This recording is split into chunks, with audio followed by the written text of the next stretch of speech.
Welcome. Close your eyes, let your shoulders drop, and take a deep, slow breath in and let it out. Tonight, we are going to step away from the noise of the modern world. We are going to travel back in time to a quiet winter night in the late 19th century. We are going to stand in a dark, empty field beneath a blanket of cold stars and watch as a single beam of light travels across the earth. Before we begin our journey, allow your mind to settle. There is nothing else you need to do tonight. There are no problems to solve. For the next 30 minutes, your only task is to listen, to breathe, and to drift away. Human beings have always wondered about light. For thousands of years, people believed that light was instantaneous, that the moment a candle was struck or the sun rose, its light existed everywhere, all at once. It seemed too fast, too ethereal to ever be measured. But tonight, we will follow a man named Albert Michelson. He was a scientist possessed by a beautiful, quiet obsession. He wanted to catch a beam of light. He wanted to measure its speed, not in a crowded, noisy laboratory, but across the vast, silent landscapes of the night. So let yourself settle deep into your bed. Let the weight of the day fade into the shadows, and let us step out into the midnight air. Imagine a vast stretch of land just outside of Annapolis, Maryland. It is 3 o'clock in the morning. The year is 1878.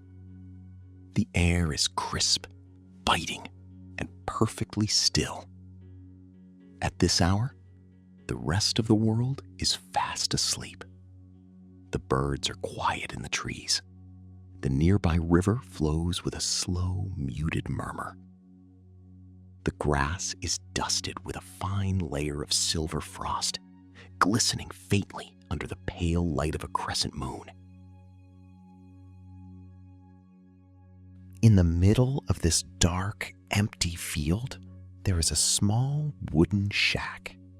Inside, a single kerosene lantern casts a warm, amber glow against the wooden walls. This is Albert Michelson's sanctuary. Michelson does not mind the cold. In fact, he welcomes it. He knows that the daytime is too chaotic for what he wants to achieve. The heat of the sun creates currents in the air, making the atmosphere shimmer and warp.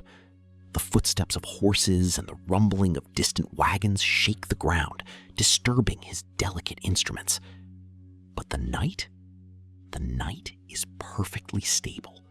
The air is dense, cool, and calm. The earth is resting.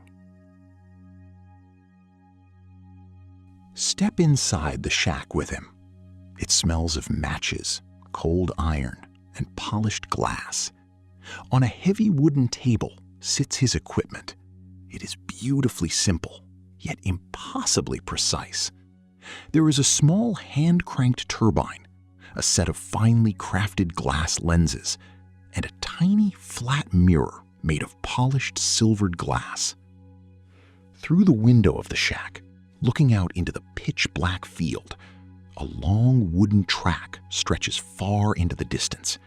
It is entirely straight, perfectly level, running for thousands of feet into the darkness. At the very end of that track, hidden in the shadows of the night, sits a second mirror, waiting. Michelson prepares his workspace with a slow, deliberate rhythm. Every movement is careful. Every gesture is patient. He strikes a match. The small, sharp hiss of the flame breaks the silence for just a moment. He lights his primary light source, a steady, brilliant lamp. He adjusts a heavy magnifying lens in front of the flame, focusing the scattered yellow glow into a single, sharp, concentrated beam of light. Now, he aligns the first mirror. This mirror is attached to a small, delicate spinning wheel. When it is perfectly still, it reflects the beam of light straight out of the shack's window, sending it slicing through the cold night air, all the way down the long, dark track to the distant mirror. Michelson leans forward, placing his eye against a small viewing telescope. In the absolute darkness, he can see the return reflection, a tiny, steady pinprick of light shining back at him from the far end of the field. It looks like a distant star trapped on the surface of the earth. Now, the true work begins. Michelson reaches out and begins to operate a small pump that sends a steady stream of air against the spinning mirror. Slowly, the mirror begins to turn. Tick, tick, tick. At first, it rotates slowly. As it turns, the beam of light flashes across the dark field like a lighthouse, sweeping over the frost-covered grass, over the sleeping trees, and away into the night. Michelson gradually increases the air pressure. The mirror spins faster. The rhythmic, low hum of the spinning wheel begins to fill the small wooden shack. It is a deep, soothing sound, a gentle, steady whir that vibrates softly in the quiet night. The mirror spins faster and faster, reaching hundreds of rotations every single second. To the human eye, the mirror now looks perfectly still, blurred into a soft, silvery mist. Michelson looks back through his telescope. Because the mirror is now spinning so incredibly fast, something magical happens. In the brief microsecond it takes for the beam of light to leave the shack, travel down the long field, strike the distant mirror, and bounce all the way back, the spinning mirror has moved just a fraction of a millimeter.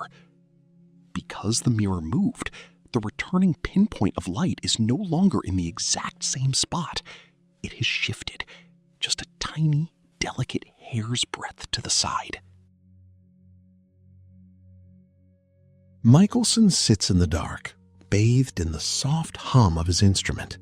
With a tiny brass dial, he slowly measures that microscopic shift in the light. Think of how fast that journey is. Light is the fastest thing in the entire universe. It travels at over 186,000 miles every single second. It can circle the entire Earth 7 times in the blink of an eye. Yet here, in this quiet field, using nothing but mirrors, a steady hand, and the dark of night, a human being is mapping its speed. Michelson records the numbers in his leather-bound notebook. His pen scratches softly against the paper. Scratch, scratch.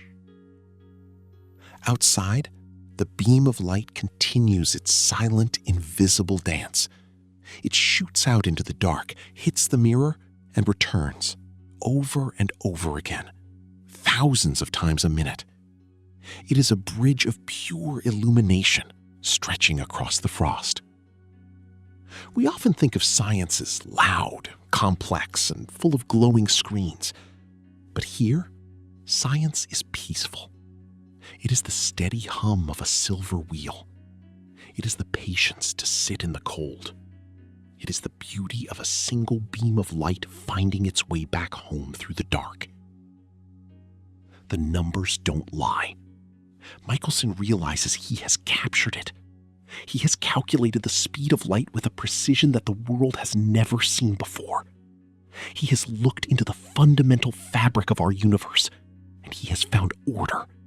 He has found harmony. The experiment is complete. Slowly, Michelson cuts the air supply to the spinning mirror. The deep, soothing hum begins to drop in pitch. Whirr. The wheel spins slower and slower until it comes to a gentle, silent rest. The moving beam of light disappears. The long, dark field returns to its natural, uninterrupted slumber. Michelson extinguishes the lamp. The warm amber glow fades away, leaving only the soft, ambient light of the stars filtering through the window. He closes his notebook. He steps out of the shack and looks up at the night sky.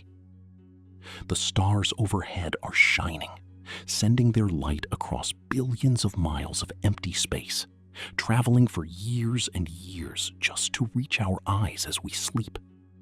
The universe is vast, but it is constant. It is quiet, and it is safe. The frost on the grass sparkles in the starlight.